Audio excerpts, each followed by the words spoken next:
What is up guys? I am Sir Jen. At bukod sa pagtuturo, ito ang isa sa mga hilig kong gawin. Ang gumala, at gumala, at gumala. I feel more alive whenever I'm outside. Well, basically, I want to maximize the time that I have. Gusto kong masubukan ang lahat ng bagay na pwedeng subukan. Dahil alam ko na limitado lang ang oras ko sa mundo. That is why I am grateful to God for allowing me to do the things that I love doing and giving me strength na gawin ang mga bagay-bagay. And guys, I want you to be part of my journey. Sumama kayo sa adventures ko. And together, I know, makakamit din natin ang tagumpay.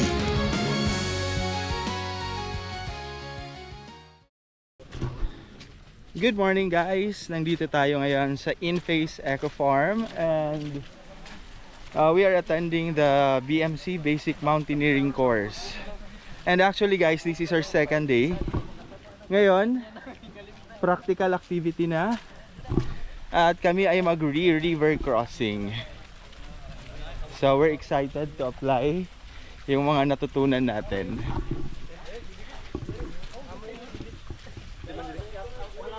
So ito yung dinadaanan natin ngayon. Napakaputik sapagkat kagabi talaga grabe yung ulan. Look at this.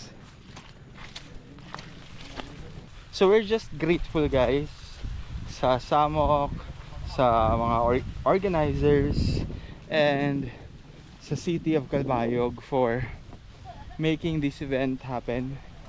Tapos syempre we are grateful sapagkat marami tayong natututunan na maa-apply natin sa actual. Ito. Balik! So guys, cancel yung river crossing. So risk assessment, hindi kaya.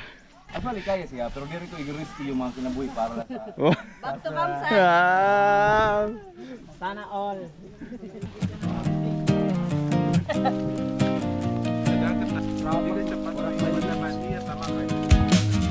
Sa unang hakbang, dalay ka ba't nananabik? Mga tanong sa hangin, saan nga ba ang landas na tahimik? Bit-bit ang pangarap na di pa ganap ang hugis sa bawat liko ng mundo. Sarili unti-unting nahuhubog. Di man siyak ang dulo ng daan. May liwanag sa bawat karanasan. Tumalang sa agos ng buhay. Sa bawat habang may aral na taglay.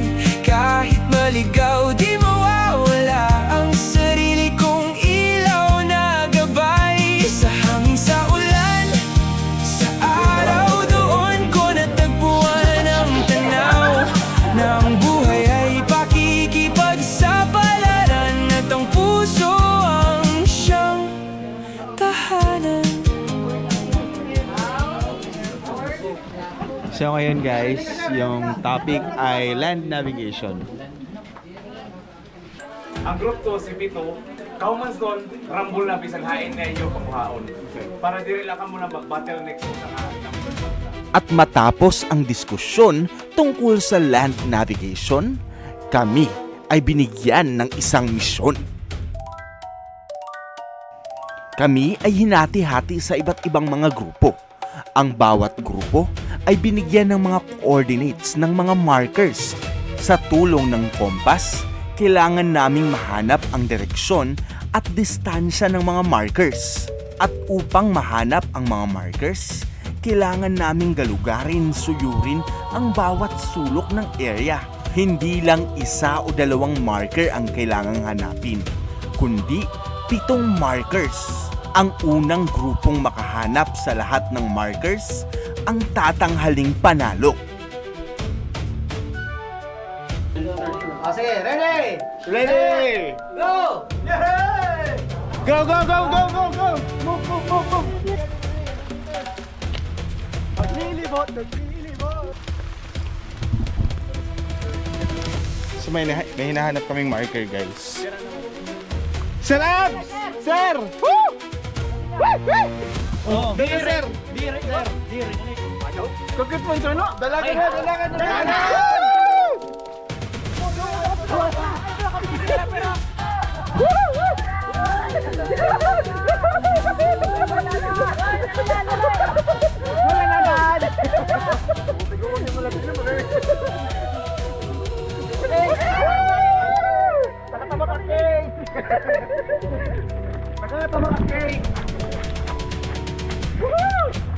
Tara na! Kita na mapili! Tara na! Kita na mapili! Dali na!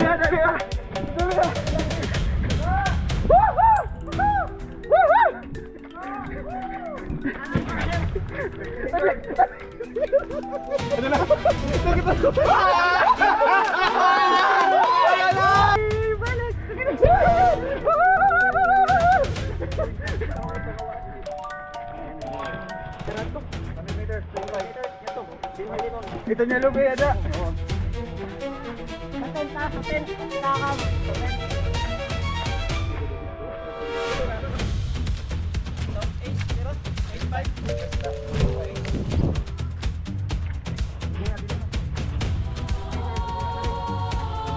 Jadi.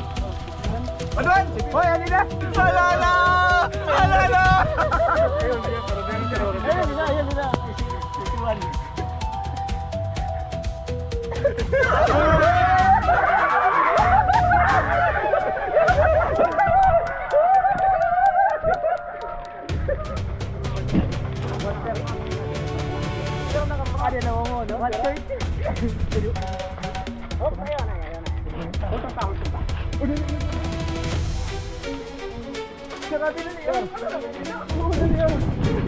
Let's go! Ten!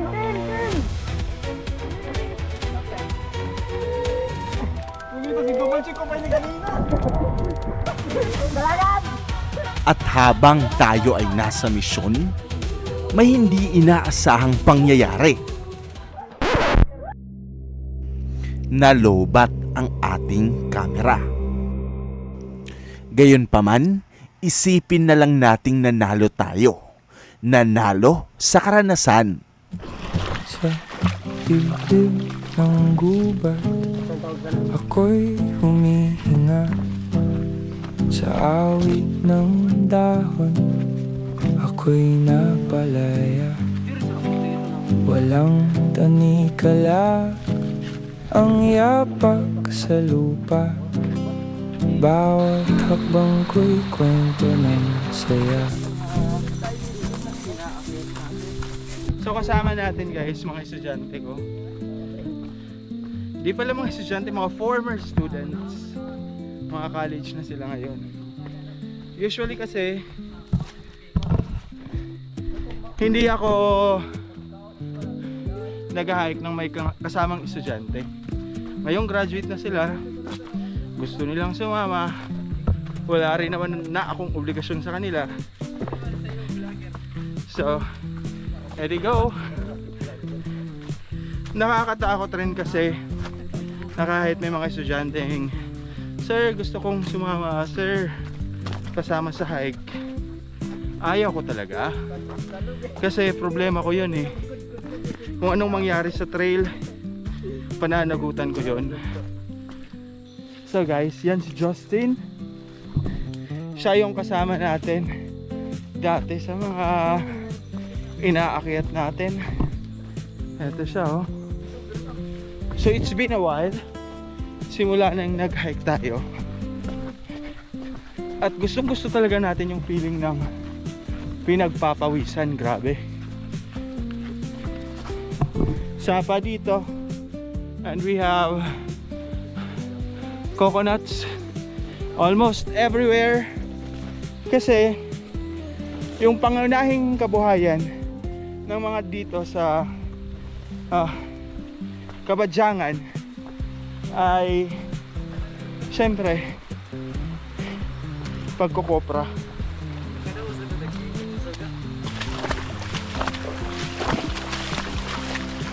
And here is the beauty.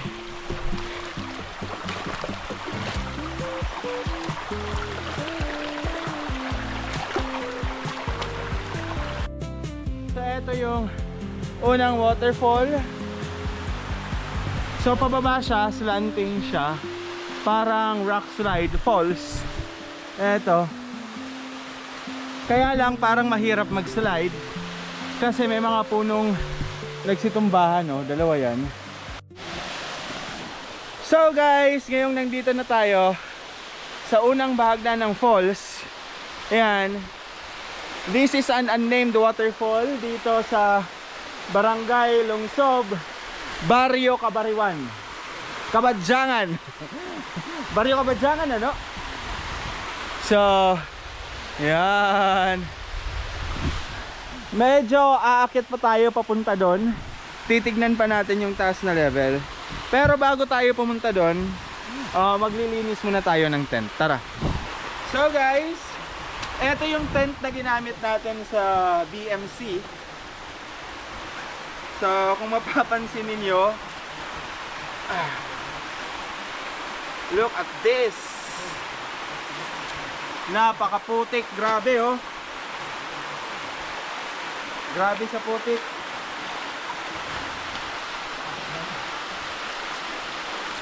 Lahat ng mga gamit natin, eto pa, napakaputik rin. Tapon na natin doon. Yung isang natutunan natin sa basic mountaineering course, ayon sa mga mountaineers na panay akit na sa iba't ibang kabundukan dito sa Pilipinas, according sa kanila, hindi raw nilalabhan ng sabon ang mga tent kasi nasisira yung waterproofing. So ito lang yung gagawin natin. Ganyan lang. Tapos okay na yan. Ganun rin yung gagawin natin sa mga tent natin sa iba pang parts. Maging ang mga rod, yan, bababad lang natin. Tapos babalikan na natin itong mamaya. Yan. Ito rin. Maging ito, babad na natin to. Lahat-lahat na. Maging ang mga pegs, mga lubid, para isahang linis na lang. Diba? Etong mga pegs. Mahigit isang linggo rin kasi siyang nakatenga. So for now, bago tayo umakyat, make sure lang nating nakababad to sa tubig. Lang isa gayon, yung mga putik ay lumambot at mas madali na silang matanggal mamaya kapag iba-brush off na natin. So eto pa.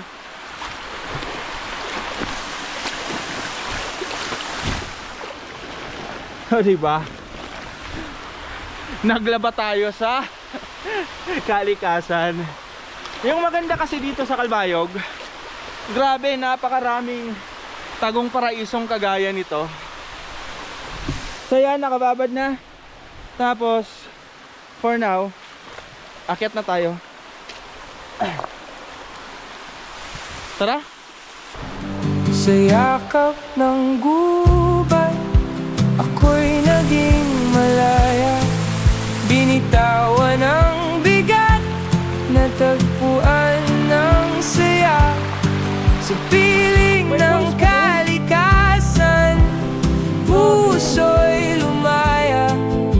Doon ko natanto ang tunay kong halaga. Sa ilalim ng langit na bughaw at wagas, ako'y umayakap sa likas na lakas. Walang takot, walang alinlangan, kalayaan ko'y sa kalikasan natagpuan. Sa bawat unos na dumaan sa landas, ako'y tumindig, di kailanman kumupas. Sa yakap ng gubat, ako'y naging malaya.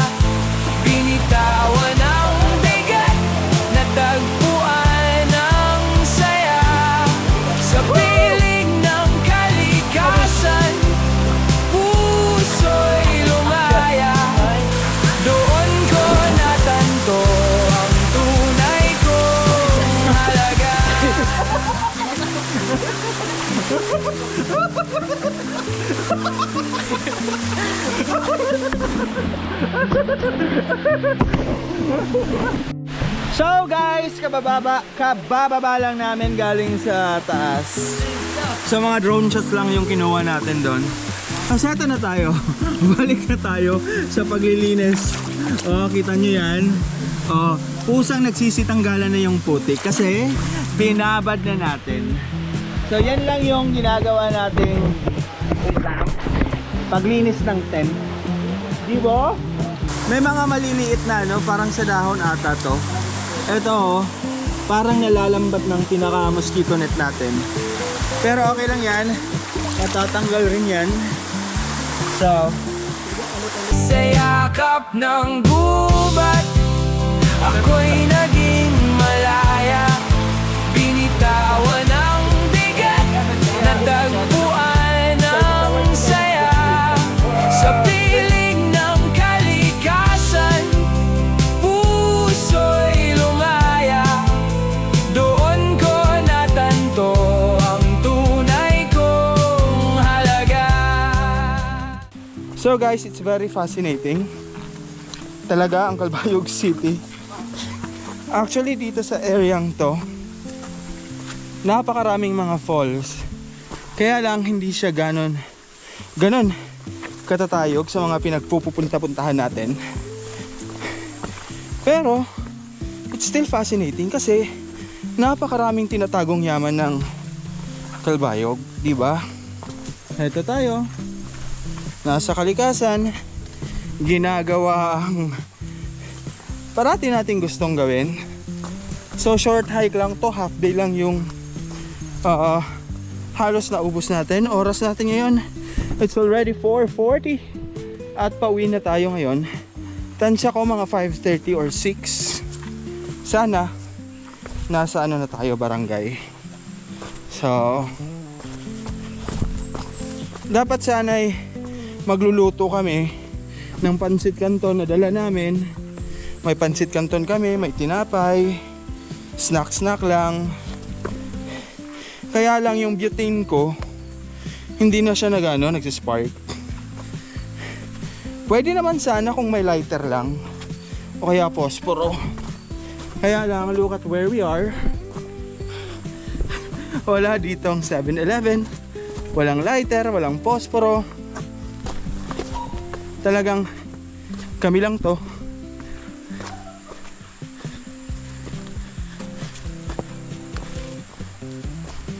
So may nabuti na naming doon na lang sa barangay kumain. O di naman, kung di naman, uwi na lang, di ba? So guys, aray ko. Dahil medyo gutom na kami, dito na tayo magluluto ng pansit canton.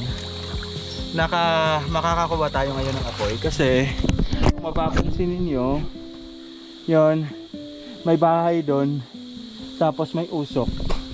Pag ganun may lighter. Pag may lighter, may apoy.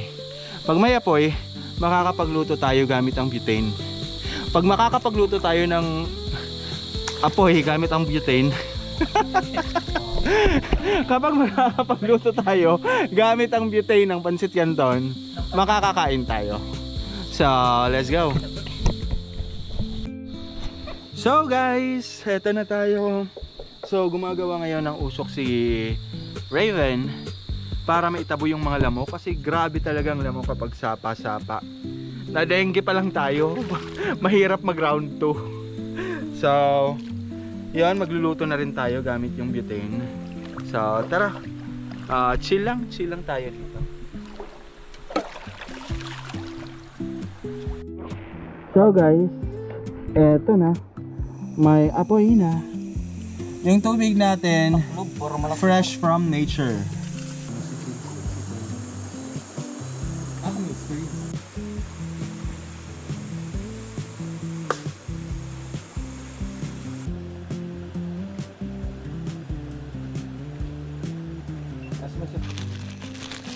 Gere na just. O tuturan usa.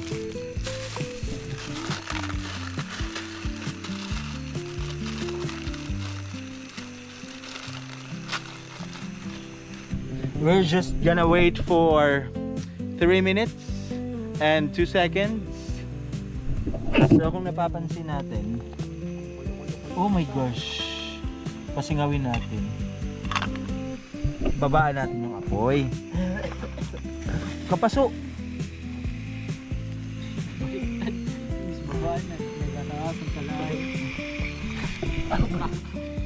So, we're struggling, guys. Just, talendo, just. Paulo ko na. Okay. So, leave no trace tayo, guys. Lahat ng basura kailangan ay dalhin rin natin. Siyempre, yung mga plastic.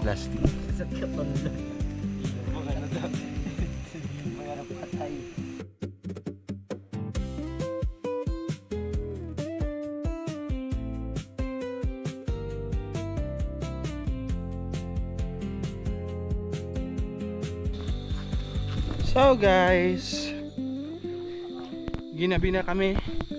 Eto, medyo dumidilim na. Tapos katatapos lang namin kumain sa Sapa. And we're heading home. So yan, that's it for this video. Don't forget to like and subscribe to my channel. Ano pa ba? Yeah, comment and share. Peace out. Kung TV.